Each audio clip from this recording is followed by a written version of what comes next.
Happy New Year, and welcome to the January 2013 episode of Iowa City in Focus. I'm your host, Mary Bryant.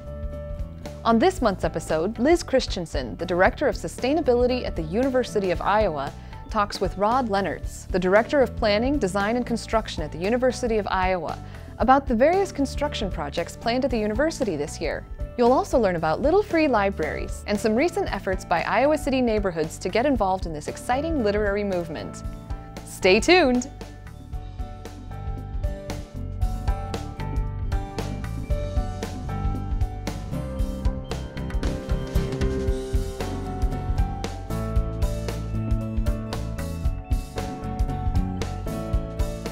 I'm Liz Christiansen. I'm the Director of the University of Iowa Office of Sustainability. Last month I was interviewed by Nancy Bird, and I'm here today with Rod Lehnertz, who's the Director of the University of Iowa Facilities Management, Planning, Design, and Construction Department. And we're here in the beautiful Beckwith Boathouse on the shore of Iowa River. And it's a beautiful day. And Rod, I've got some questions for you. The university is going through a bit of a building boom right now. Can you tell us about it? Certainly. This is a historic time at the University of Iowa. We are doing more construction and more design work on our campus than we've ever done and will probably ever do. It's transformational, mainly based on recovery from the 2008 flood. It's been an amazing 4.5 years. We're to the point where we're going to see some real construction occurring. And then, of course, a lot of work related to the University of Iowa hospitals and clinics, the Children's Hospital, and other work surrounding that project. Those are the anchors for a workload that will probably exceed $1 billion in the next 2 years worth of construction in the university area. So a lot of building going to go on. What kind of impacts will we see in the community? It's going to be impactful, and we're going to be entering into several years of sort of an excuse the dust process here at the University of Iowa. There's a great looking forward opportunity and transformational development on our campus and in our community, but for the next 1.5 years we'll be bidding work that will account for probably $1 billion worth of construction. That construction work will last for 3 to 4 years. So in that period of time we'll see a lot of cranes, we'll see a lot of trucks, and certainly traffic, both vehicular and pedestrian, will be challenged, but we look forward to the results at the end of that time and the positive impact it will have. Well, of course, in my job, I want to know that the university's building sustainably. Are we? Absolutely, and we have for some time.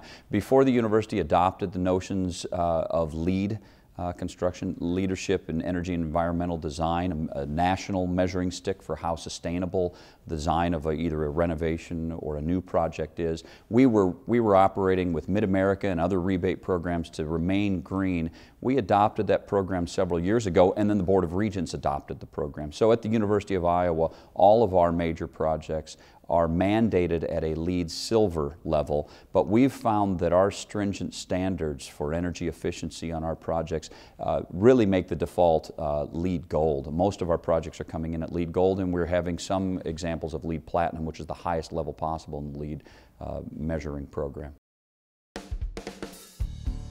We'll return to Liz and Rod in a moment, but first, let's hear about how little free libraries are popping up all around Johnson County. I'm the guy that started it. I'm the guy that built the first one. I built one in honor of my mother, and she was a school teacher, and she was in a one-room school in the 40s. And I built one to honor her in the shape of a one-room schoolhouse, and I put it in front of my house, and we had a garage sale. And what happened was people came and looked at it as they left the garage sale and came to it, and I always tell people that they acted like it was a new puppy. Their voices got high, pitched, they said, "Oh, cute!" And that was the common line. And so I was always impressed with little puppies coming in a room, and I always felt that they were kind of magical because they touched a gentler side of our humanity. And so I called a friend of mine, Rick Brooks from Continuing Studies, UW-Madison, and we put a few more in, and it started to go viral for us. Little free libraries are structures that pop up in neighborhoods, residential for the most part, where folks can pick up a book or leave a book. It's a great opportunity to share something that you have liked or something that you're done with other folks in your community, as well as to maybe explore and learn about books that you might not have otherwise been aware. Once someone puts up a library, they become the steward of that in the vernacular of the LFLs. And they are kind of in charge of just making sure that there are books there and that proper materials are in there.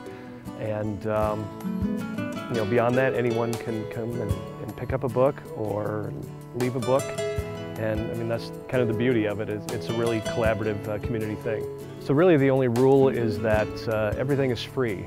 We don't want people taking books away from these and trying to take them down to the used bookstore to sell. And they should have appropriate materials in there. Obviously it's a library, so it should be the kind of material you would find at a library. But other than that, again, the only rule is to share. We're a city of literature, so it makes sense to have a program like this that so perfectly aligns with our mission. Our mission is to unite readers and writers through the power of story. And the story of the Little Free Libraries is a very compelling one, just beyond the notion of getting books in people's hands. Just the fact that it sprung up out of a community endeavor in Madison, Wisconsin, from folks that thought it was a good idea to try to share books and bring their community together in this sort of way. It makes sense to have that in the city of literature. The only one in the United States, I think, should have Little Free Libraries. There is a grant program that neighborhoods have available to participate in every year, and one of the grants that they chose to work on this year were the creation of Little Free Libraries. We have about 51 of these little libraries across Iowa, and our goal is to have another 500 in Iowa in the next year. And with the Iowa City, the City of Literacy, UNESCO as our partner, we think we could do it. We found out there are 404 towns in Iowa without libraries. So part of our goal is to get 404 at least in small towns across Iowa. For a lot of our programs, it's about trying to get people to come to us, to come to the book festival, to come to the Children's Literature Festival, to come to book talks. This is about taking literature out into the community and out into the neighborhoods. And so I think it's fantastic that we can do this and really try to engage people one-on-one. Todd talks a lot about how it makes people in neighborhoods come together in ways that they don't, because they don't have that way to interact, and they have that. And the fact that they can do that interaction around books makes me very happy. I mean, it feels very much like fulfilling the mission of our organization. The whole idea with Free Little Libraries is not so much just the physical being, but the fact that people gather around the Little Free Libraries. They get to know each other, they start talking, they have something to talk about. And that's the whole goal with neighborhood associations, is for there to be a connection made amongst each other so that they can plan to do some positive things in the neighborhood, as well as be mobilized to be able to react if there's some things that are going on in their neighborhood that they would like to see changes made. That's the whole role of why I'm involved at the city level. People get excited, and we constantly have a theme of, I've met more people in 5 or 6 days than I have in 20 or 30 years. Immigrant couples tell us all the time, I haven't met anybody in the last 2 or 3 years, but I've met everybody now in the last week. And so it's a water cooler of literacy where people talk freely and converse and are confident and comfortable with each other, and at the same time they're sharing and exchanging books. And so what we're doing is reaching out to, Rotary students, community groups, to build them, to buy them, to donate them, to make them, and to get them across Iowa.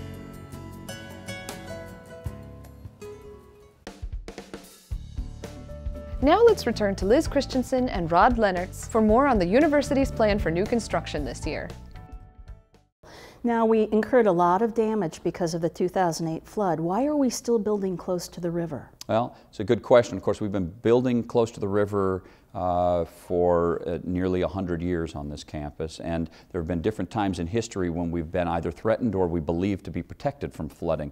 The 1957 building of the Coralville Dam, it was believed at that time that that would protect this area, the Iowa City area, from future flooding, and for many years it did. Development, changes in weather patterns, and development along the river basin that goes all the way up to Minnesota have changed those patterns and increased the likelihood of flooding. In the recovery for the flood, we're doing two things. One, the buildings that were not damaged to a point of needing replacement, those buildings will be on the Iowa River. We're hardening those buildings so that they can endure future flooding and also be better protected from that flooding.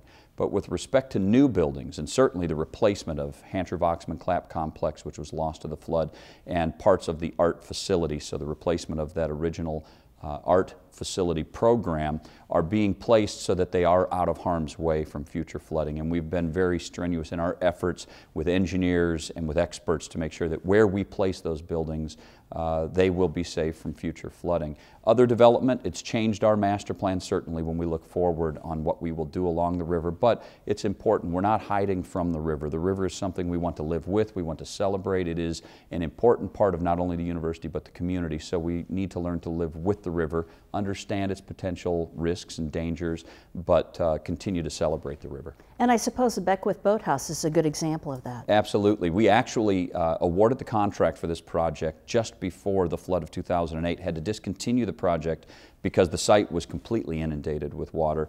Obviously, a boathouse has to be next to the body of water where the rowers are going to go, the Iowa River in this case. And so we redesigned the project after the flood and created a hardened facility. This facility has venting systems that allow the water in and out. It has hardened materials at the levels that are threatened or potentially threatened from the flood. And the building systems were all elevated to the upper floor of the building, well out of the way of future flooding risks. So even this building that had to be next to the river was hardened to protect itself from the river. Great. Now, we're going to be growing a lot on this campus. How can we still maintain that walkable feel that we have? Well, it's a challenge not only for us, but any urban campus. All of our peer institutions deal with the same issue. We've been co-located to Iowa City and now Coralville since the beginning of this campus. We have arterial streets for Iowa City running right through the middle of our campus. That's always going to be a challenge, but we endeavor to make sure that we are a walkable and friendly campus to the pedestrians. We work with Iowa City to do that. As we become a more urban campus and we engage, for instance, Burlington,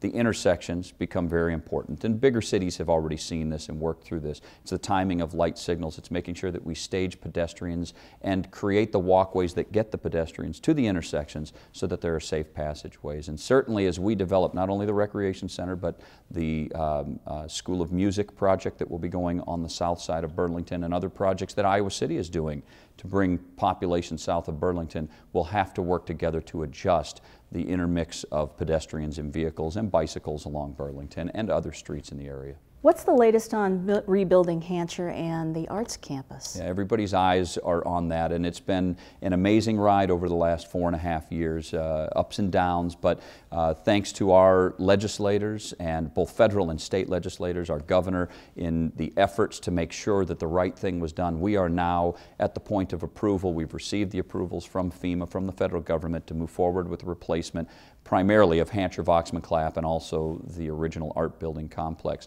Hancher-Waxman-Clapp is being replaced as two separate buildings. First, Hancher Auditorium will be moved to its new site, will be north of its existing site, and a next door neighbor to the Levitt Center where our foundation and our alumni association exist on Park Road. Again, we've studied the site. Even though it is geographically close to the river, it's up quite a steep hill, and we feel safe about its final placement being free of future flooding risks. We are in design on that project right now. We've actually awarded the very first package, which is a site preparation package, and in January we'll begin the first of several major bidding packages for that. So the project is on its way. We'll start seeing construction activity on the site in the coming weeks and months, and we expect the project to be complete in 2016. That's the same with the School of Music, which is moving to the downtown site at Burlington and Clinton, again a 2016 completion. And the third replacement project, an Art Studios building being designed by Stephen Hull, who was the architect who designed Art Building West. They'll be next door neighbors, so it'll be interesting to see two designs of his in the same general area. And again, to keep that theme going, 2016 is the completion date for that project. Oh, that's exciting. Thank you so much, Rod. I Certainly. really appreciate It's my visiting with pleasure. you today. Absolutely. You can watch Liz and Rod's full conversation or any of these segments again by visiting citychannel4.com/video or by turning to Channel 5 and calling in to Video on Demand. While you're there, check out some of our past shows as well.